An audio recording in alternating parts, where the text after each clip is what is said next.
وَاتْلُ عَلَيْهِمْ نَبَأَ ابْنَيْ آدَمَ بِالْحَقِّ إِذْ قَرَّبَا قُرْبَانًا فَتُقُبِّلَ مِنْ أَحَدِهِمَا وَلَمْ يُتَقَبَّلْ مِنَ الْآخَرِ قَالَ لَأَقْتُلَنَّكَ قَالَ إِنَّمَا يَتَقَبَّلُ اللَّهُ مِنَ الْمُتَّقِينَ۔ اور اے پیغمبر، ان کے سامنے آدم کے 2 بیٹوں کا واقعہ ٹھیک ٹھیک پڑھ کر سناؤ۔ جب دونوں نے ایک ایک قربانی پیش کی تھی اور ان میں سے ایک کی قربانی قبول ہو گئی اور دوسرے کی قبول نہ ہوئی، اس دوسرے نے پہلے سے کہا کہ میں تجھے قتل کر ڈالوں گا۔ پہلے نے کہا کہ اللہ تو ان لوگوں سے قربانی قبول کرتا ہے جو متقی ہوں۔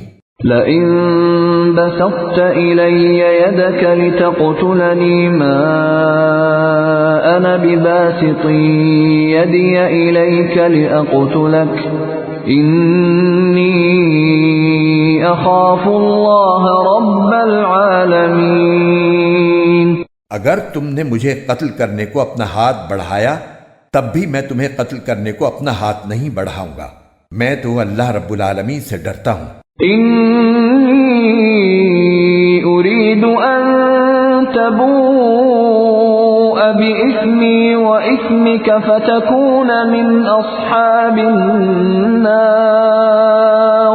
وذلك جزاء الظالمين۔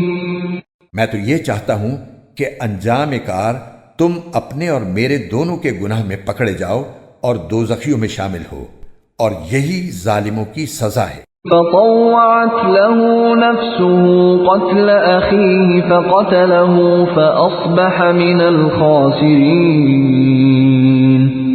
آخر کار اس کے نفس نے اس کو اپنے بھائی کے قتل پر آمادہ کر لیا، چنانچہ اس نے اپنے بھائی کو قتل کر ڈالا اور نامرادوں میں شامل ہو گیا۔